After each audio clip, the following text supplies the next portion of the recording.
In the ancient land now known as Cambodia was a city that in the 12th century was home to 1 million people. At its heart, a magnificent temple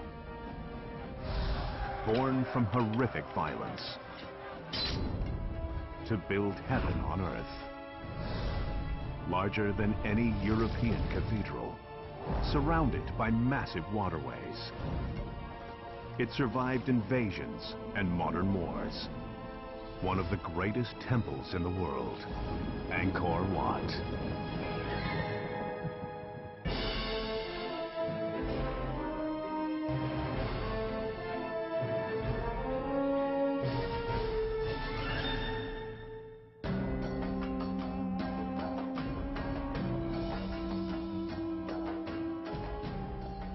Rising from the floodplain of the Mekong River in central Cambodia is one of the most spectacular temples in the world.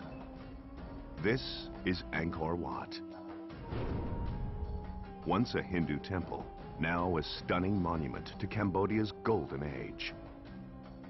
Angkor means city, and Wat is a temple or pagoda. And it is massive, spanning an area that could cover the flight decks of more than 100 aircraft carriers. At the center of this vast complex is this: a temple twice the height of the Tower of London. It's one of the most amazing engineering projects in the world. Not just for its size, but for what it's built upon: water. Because Angkor Wat is floating on a swamp, supported by a foundation of subterranean water.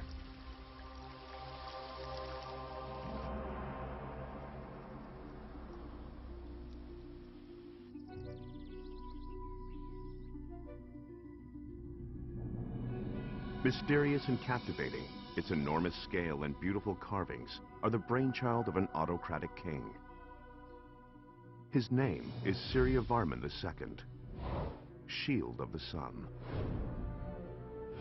Suryavarman is in his prime. Archaeologist Charles Hyam believes that Suryavarman was more than just a man. He's a muscular, powerful military leader, but he's also a demigod. Everyone around him is on their knees. Yet, despite his supreme power, what motivates him to build Angkor Wat might be his own insecurity. And the reason for this insecurity may lie in the way Suryavarman seized his kingdom.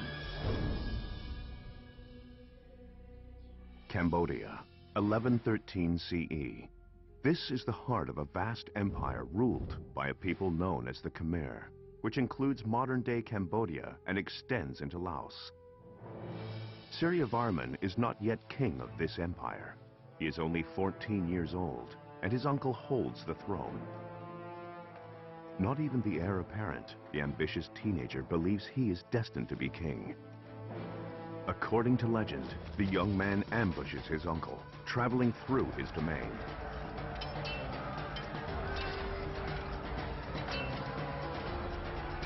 As the fight continues, the youngster breaks away and leaps onto the old king's elephant and kills him.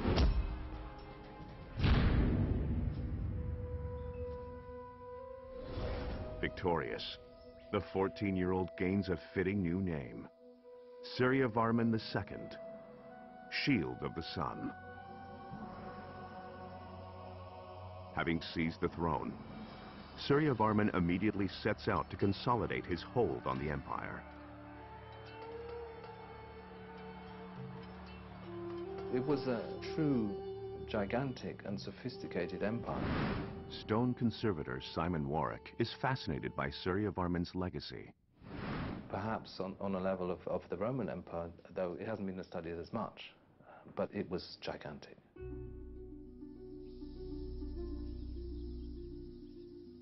In spite of his success, Suryavarman II is a usurper king who seized the throne by murder. If he does not want to get overthrown by enemies opposed to his rule, he must establish his position as a god king in the eyes of his people. This is very common all over the world. In every culture, a king who has slightly dubious CV will impose himself with his architecture and his art to prove that he really was chosen by the gods. He certainly did that at Angkor.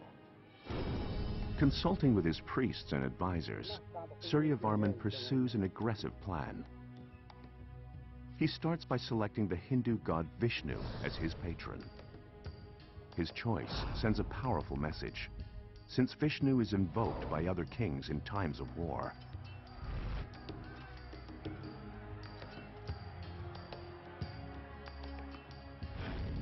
To honor his divine protector, Suryavarman will construct an elaborate religious complex. This would not be built of wood like any normal Khmer building, because wood, like man, perishes. To transform their kings into gods, the Khmer use a material that will last for eternity. They build their temples in stone. Building temples is one way that Khmer kings can demonstrate their power. And they will build more than 700.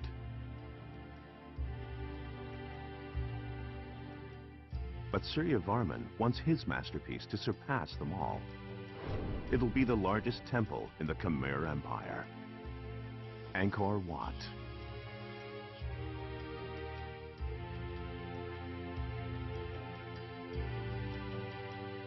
As befits his ambition, Suryavarman's plan is godlike in scale.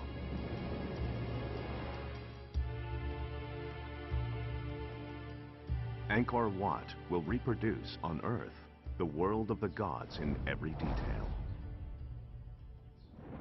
The Hindu conception of heaven was Mount Meru, and Mount Meru occupied a mythical place somewhere north of the Himalayas. And there were 5 mountain peaks where the gods lived. Here you had to reconstruct that. So, at the center is an enormous temple mound, topped by 5 towers soaring 65 meters above the floodplain. This is known as the Temple Mountain.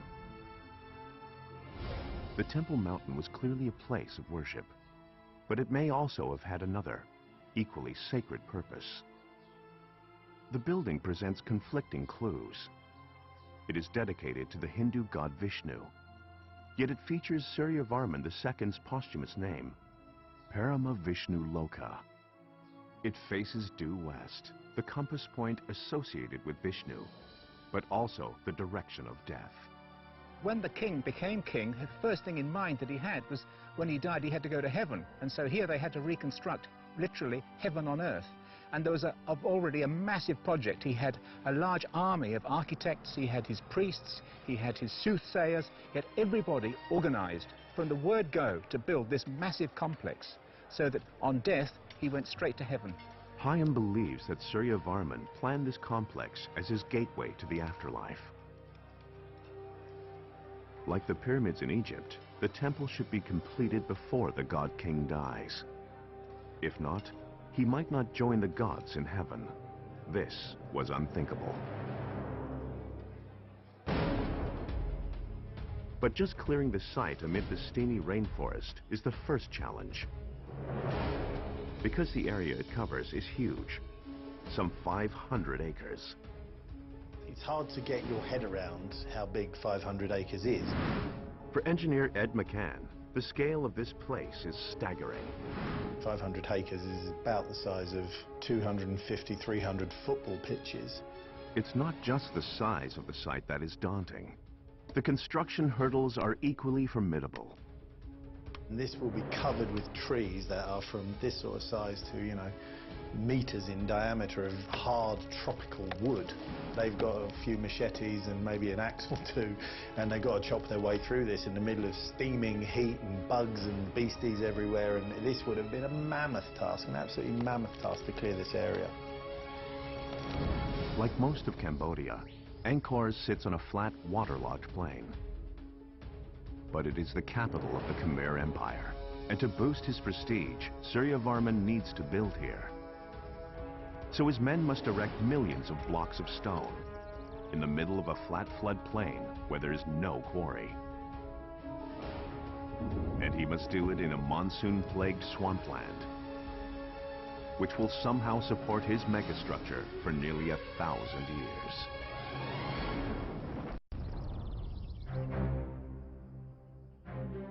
Suryavarman II's temple, Angkor Wat, will soar above Cambodia larger than any medieval cathedral.